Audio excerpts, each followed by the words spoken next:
It is Thursday, October 22nd, 1086, and King Alfonso VI of Castile and Leon, the self-titled most victorious king of Toledo and of Spain and Galicia, and emperor of the two religions, is marching south toward the city of Badajoz when he encounters the combined army of Yusuf ibn Tashfin of the North African Almoravids and his allies, the emirs of the Spanish Islamic Taifa princedoms. While the massed Almoravid battle drums rattle, Alfonso notes that Yusuf's army has formed up with its back to the river Guadiana. This is no surprise meeting of the two forces. Yusuf ibn Tashfin has been waiting for the Spanish king, but it appears that Alfonso has beaten the new invader and his army to the punch and pinned him down at a disadvantageous position.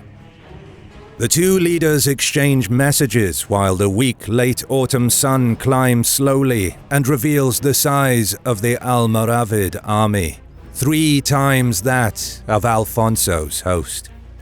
Yusuf invites Alfonso to take one of 3 options: convert to the Islamic faith, submit to the jizya tax in return for safety, or face destruction in battle. Alfonso, his confidence ascendant after a decade and a half of conquest, culminating in his recent capture of the ancient Visigothic capital at Toledo, and with it most of central Spain, rejects the first 2 offers, but tells Yusuf that they will forego fighting the next day, Friday, out of respect for the Islamic holy day, as well as Saturday and Sunday, the sacred days of the Jews and Christians, both of whom make up the majority of Alfonso's forces. Yusuf accedes, and the 2 kings agree that they will give battle on the following Monday. At dawn the next morning, Yusuf emerges from his tent to Friday prayers, unarmored and dressed in his robes, only to see that Alfonso and his full cavalry force are bearing down on his camp at full gallop. Once more, Alfonso believes he has caught his larger enemy unawares. Undeterred by the trickery, Yusuf gathers his weapons and armor and makes ready to meet the Spanish king.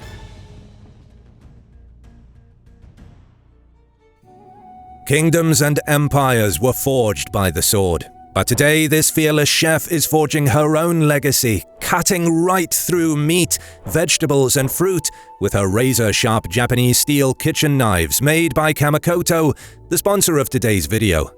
Kamikoto crafts their knives out of Japanese steel using traditional techniques that have been perfected for over 800 years by generations of bladesmiths dating as far back as the Edo period of Japan to make these excellent handcrafted kitchen knives.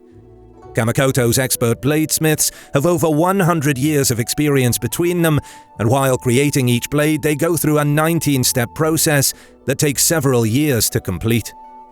Their product range features a vast array of Japanese steel knives, such as the 3-piece Kanpeki knife set that comes with a 7-inch vegetable knife, the 8.5-inch slicing knife, and the 5-inch utility knife.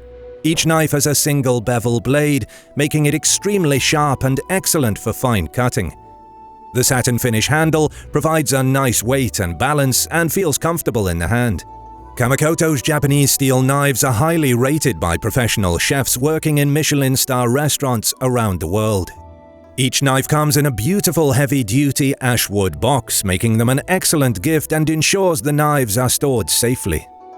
Kamikoto is running a massive sale right now and is offering my viewers an extra $50 off on any purchase with the discount code HISTORYMARSH. Using the link below helps my channel, so if you're looking for quality kitchen knives or wish to gift someone a set of Japanese steel knives, go to kamikoto.com/historymarsh to get a huge discount.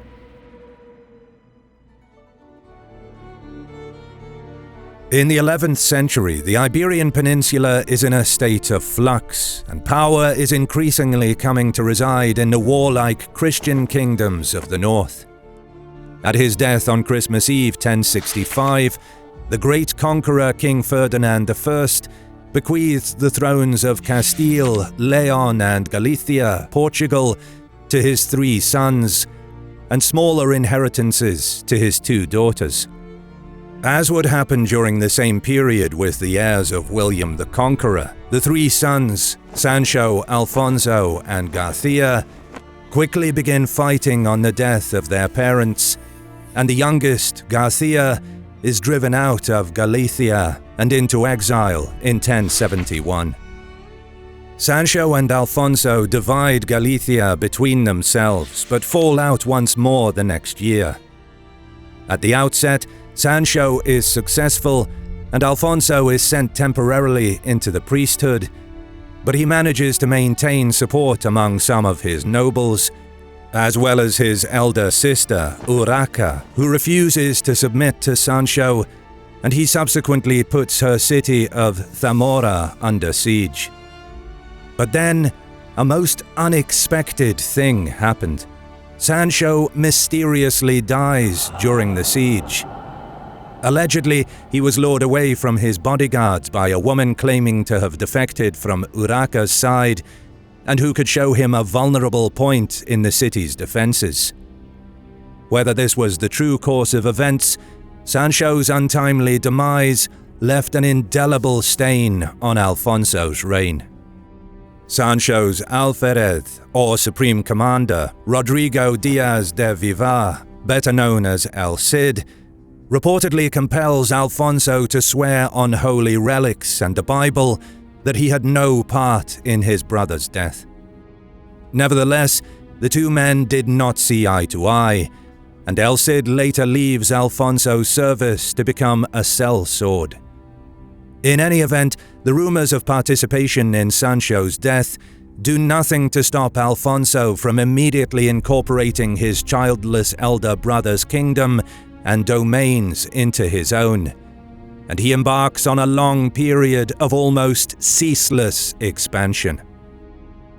Alfonso annexes large parts of Navarre in connection with the King of Aragon, following the death of Sancho VI of Pamplona, also by an unusual assassination. But much of Alfonso's territorial growth comes at the expense of the rich Islamic princedoms of southern Iberia, which are forced to pay tribute in the form of parias to the Christian monarchs. Any cessation of the payments or other maneuvers without the sanction of the northern kings resulted in attack, either in the form of a raid or territorial conquest. The climax of Alfonso's reign comes in 1085, when Toledo is captured with little fighting, and he absorbs much of central Iberia into his realm. Now, with an additional 50,000 square kilometers and central Spain under his firm control, the remaining emirates lie exposed to a similar fate. Alfonso immediately moves from Toledo and puts Zaragoza under siege. Plans are made to strike Valencia. If successful, this would open up the eastern Iberian coastline.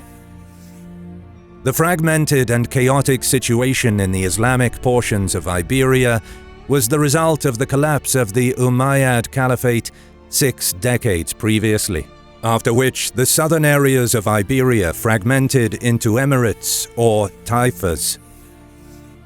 Though still wealthier and more populous than the northern kingdoms, the leaders of these principalities gave in to luxurious living and avoided conflict by paying what is in effect protection money to kings like Alfonso. With the fall of Toledo, it becomes undeniable that the existence of the taifas of Seville, Malaga, Lisbon and Granada, among others, are in high jeopardy, and that the Christian kings have come to see the complete reconquest of the peninsula as a foregone conclusion. They are all aware that the tributes are a deliberate policy to sap the strength of the taifas to resist eventual occupation. Alfonso's ambassador states this fact explicitly to the emirs, telling them, "When you have no money or soldiers left, we shall take possession of the country without trouble." with Al-Mu'tamid ibn Abbad, Emir of Seville, as their most prominent actor. The Taifas appeal to Yusuf ibn Tashfin of the North African Almoravids for military assistance. Though they know that the Almoravid leader will likely make their domains part of his own, the emirs resolve to give themselves up to one of their fellow believers rather than face oblivion at the hands of Alfonso. Like the earliest Islamic armies that burst forth from Arabia in the middle of the 7th century, the Almoravid domain ignited into being just a few decades previous and now stretched across the northern coast of Africa from Algiers to Tangiers. Consisting of a number of Berber tribes who were united in a newfound Puritan religious zeal, the agglomeration that was led by Yusuf was a considerable military power due to its military tactics and its faith-based perseverance and disregard for personal safety. Not to mention its capture of the lucrative caravan trade of the North African Mediterranean coast and the Sahara. The Almoravids also practiced the relatively unusual custom of veiling men, covering the bottom half of their faces with a litham or tagel must, which was a useful practice among the desert tribes from which the Almoravids originated, but which was not seen for the most part in the coastal cities or Iberia. The Almoravids continued the practice to differentiate themselves from what they saw as the effete and soft rulers of the cities, eventually instituting laws that barred the wearing of a litham except by members of the ruling class. Yusuf, having recently founded his new capital at Marrakesh, as well as campaigning to the northeast at Oran, hears the call of the Spanish Taifas and moves a large multinational force across the Strait of Gibraltar from Ceuta and lands at Algeciras in summer 1086. The local inhabitants receive him with much fanfare as he moves north, through Seville where he links up with Ibn Abbad, and then on to the town of Badajoz. With Alfonso moving south from Zaragoza to intercept him, Yusuf tarries close to his base of support in southern Iberia, where he can easily find resupply from Badajoz or the other large cities of the region. In another similarity with the Norman conquest of England, Alfonso, like the Saxon king Harold Godwinson, marched south without first consolidating his forces and amassing as large a host as possible from his kingdoms and allies. Likely he felt the need to leave soldiers behind to guard the now vital city of Toledo, as well as keep up the siege of Zaragoza. He spends Thursday evening fortifying his camp. Next morning, he launches his surprise attack, while the Almoravids and their allies are at dawn prayer. As Alfonso advances, Yusuf orders his army into 3 groups or battles. The first is the army of Ibn Abbad, made up of 2,000 to 3,000 men, with Yusuf's own Almoravid Berber force behind, and finally a battle of African cavalrymen, mostly from Senegal, who are positioned in the rear. Iberian warfare was different from that of northern and eastern Europe, where the armies of those other kingdoms tend to be dominated either by infantry or cavalry. Iberian armies are a mixture of the two, with a significant absence of the heavy cavalry that has become the standard of kingdoms like France. Instead, both Alfonso and Yusuf's army has a high number of jinetes, or light cavalry, whose primary advantage lies in maneuverability. The Almoravids in particular wear hardened leather and mail rather than metal armor, and carry a mixture of curved scimitars, spears, javelins, and bows. Of Alfonso's 2,500 men, between 700 and 800 are knights making up an armored corps, carrying lances, straight swords, maces, and axes, while a similar number are light cavalry, including horse archers. Alfonso's 1,000 infantry are left in the rear, while he and his cavalry make the initial charge. As they ride, the Taifa forces launch their javelins, crossbow bolts, and sling missiles, but a heavy cavalry charge successfully makes contact, and the Taifa formation is broken into fragments. The field is not cleared, however. After a stalemate in the fighting, the Spanish withdraw just out of arrow range. Yusuf shores up his ranks, exalting the effort of the men and encouraging them to fight on. "God will reward them," he said. After briefly regrouping and catching their breath, the Spanish charge again, this time at the Almoravid battle in the center of the Islamic forces. Alfonso was confident that his cavalry would break the enemy and rout them, but Almoravid battlefield tactics were tailor-made to counter the momentum of a charge and turn it back on the attackers. Yusuf's center consists of a phalanx-like formation, where the front lines kneel and plant iron-tipped javelins into the ground behind, pointed outwards and balancing them on their shoulder. The vanguard remains out of danger behind a shield wall. Alfonso's charge at full gallop runs straight into this forest of spikes. Then, Yusuf's rear lines begin launching javelins and other missiles at the now floundering knights and horses. Alfonso's force likely would have dismounted at this point and attempted to fight through the shield wall hand to hand, stabbing at the enemy with lances and spears. Bogged down in this desultory contest, Yusuf waits until the precise time when the Iberians are weakened, and then the Almoravid battle drums began to thunder out, causing consternation among Alfonso's now beleaguered and exhausted men. The field is slick with the blood that gave the battle its other name, Thayaka, meaning the precarious footing or slippery ground. Yusuf's frontline spearmen and archers open ranks, creating a space through which the Almoravid cavalry charge Alfonso's now static force, hammering into them. At the same time, the 3rd Sub-Saharan Cavalry Force had by now moved around the wings to the open rear of Alfonso's army and attacked the king's camp. The fighting there is hard on account of Alfonso's placing of fortifications the previous day, but the result of the battle has now become a certainty. Seeing that the day is lost, Alfonso orders the retreat, but his forces disintegrate as they try to disengage. The now exultant Almoravids pursue, cutting the retreating Iberians down in their hundreds. Alfonso is seriously wounded in the leg, but manages to escape. The carnage goes on into the night, but Alfonso manages to reach Coria and then Toledo, where he had earlier taken the precaution of laying other fortifications. Alfonso's losses are heavy.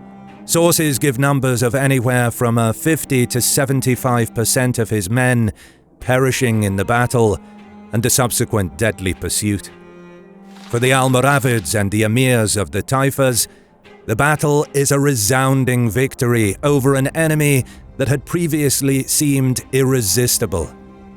But it comes at a heavy cost of perhaps 30 to 50% of their own force, the brunt of these losses incurred by the armies of the Taifas. However, the heavy toll of the battle, coupled with the probable death of his heir in Africa, compels Yusuf not to pursue Alfonso north to extend his tactical advantage. Instead, he returns to Africa in the immediate aftermath of Sagrajas. Over the next decade, Yusuf takes advantage of the weakness of the Taifas and gradually annexes them into the vast Almoravid realm. Alfonso meanwhile manages to hold Toledo for the duration of his reign, though he would make no more great conquests.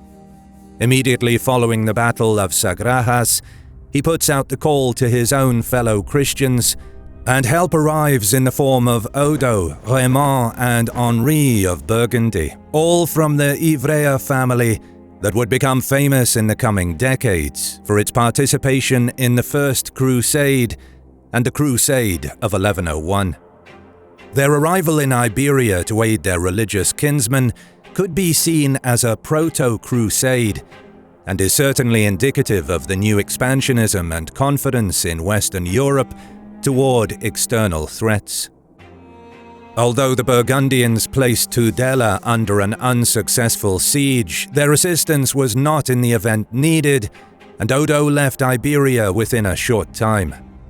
Raymond and Henri, meanwhile, married Alfonso's two daughters and began their own dynasties on the peninsula. Alfonso was also reunited with El Cid in the aftermath of his defeat, and the Great Knight assisted him in bringing the Taifas, still not under Almoravid rule, back under the Parias system, before going on to take Valencia and its surrounding lands in the early to middle 1090s. By this time, Yusuf had returned from North Africa with less success against Alfonso than before. Alfonso was in turn aiding the emirs of the Taifas against him. At the end of the first decade of the 12th century, it was clear that the shift in the balance of power set in motion on the blood-stained field of Sagrajas was to be the state of affairs on the Iberian Peninsula for the coming decades.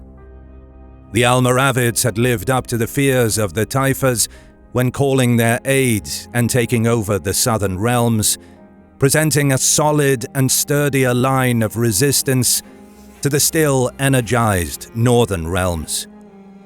While it seemed that Islamic governance in Iberia would be gone within a generation following the fall of Toledo, the decisive action of Yusuf ibn Tashfin had staved off the imminent reconquest and created 3 decades of stalemate. The reconquest of the peninsula would proceed at a much slower pace. In time, the spiritual tenets of the Reconquista would come to be adopted across Europe, as crusading knights and princes set sail for the Holy Land of Palestine, fought the pagans of northern Europe in the forests of Lithuania, or even took the fight over the Mediterranean into Africa itself. If you enjoyed watching, attack the like button and subscribe, and leave a comment as a sacrifice to the algorithm. Support us on Patreon and get early access to our videos for as little as $1, or click the thanks button below to leave a one-time tip. As always, we'll see you in the next one.